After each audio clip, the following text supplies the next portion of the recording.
బీసీల కోసం కవిత ముందుకొచ్చి మాట్లాడుతున్నారని ఫైట్ చేస్తున్నారని ఆర్ కృష్ణయ్య కొనియాడారు. బీసీ సంఘాలు రాజకీయ పార్టీలు ఆమెకు మద్దతు ఇవ్వాలని కోరారు. బీసీలకు 42% రిజర్వేషన్లు ఇవ్వాలి అనే చిత్తశుద్ధి ప్రభుత్వానికి లేదని ఆరోపించారు.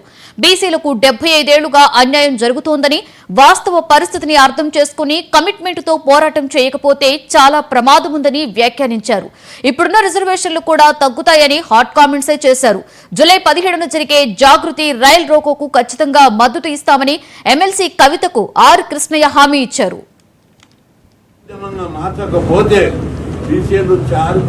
చాలా అన్యాయం గురవుతారు. ఇక ముందు కోర్టులు ప్రభుత్వాలు అన్ని కూడా బీసీలకు వ్యతిరేకంగా ప్రమాదం. కాబట్టి బీసీలు జాగ్రత్తగా, ఇదొక చారిత్రక సందర్భం వచ్చింది. ఈ సందర్భం లోపల మనం కరెక్ట్గా నిలబడి పోరాడకపోతే భవిష్యత్తులో మన తరాలందరికీ అన్యాయం జరుగుతుంది. ఇప్పటికే 76 ఏళ్ల నుంచి అన్యాయం జరుగుతూ వచ్చాయి. కోర్టు తీర్పులు అన్యాయం చేశాయి, కేంద్ర ప్రభుత్వాలు అన్యాయం చేశారు. ఇప్పుడు అవకాశం వచ్చింది, రాష్ట్రంలో బీసీవాదం బలంగా ఉంది.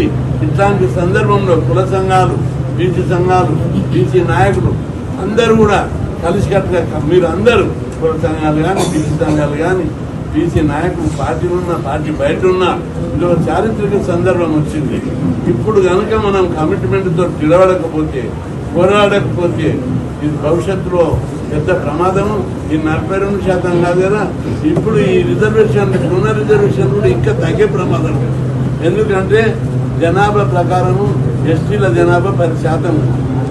ఇప్పుడు ఎస్టీ రిజర్వేషన్లు 6% నుంచి 10కి పెరుగుతాయి. ఎస్సీల జనాభా 15 నుంచి జనాభా ప్రకారం 18కి పెరుగుతాయి. ఇంకా బీసీలు తగ్గే అవకాశం ఉంది. 50% సీలింగ్ కోర్టు తీర్పు. అందుకే ఒకసారి తాడో పేడ తెలుసుకోవాల్సిన అవసరం ఏర్పడ్డది. కమిట్మెంట్తో ప్రభుత్వం నాయకుల మీద, సంఘాల మీద బుద్ధ చల్లడానికి ప్రయత్నిస్తుంది. వాళ్ళ పార్టీలతో మీరు ఎదుర్కొన్నారని చెప్తుంది. అందరికీ నేను విజ్ఞప్తి చేస్తున్నా, మంచి మనసుతోటి ఆలోచించండి, పాజిటివ్గా ఆలోచించండి. ఎట్లయితే ఈ కులాల రిజర్వేషన్లు పెంచుతారు చూడండి.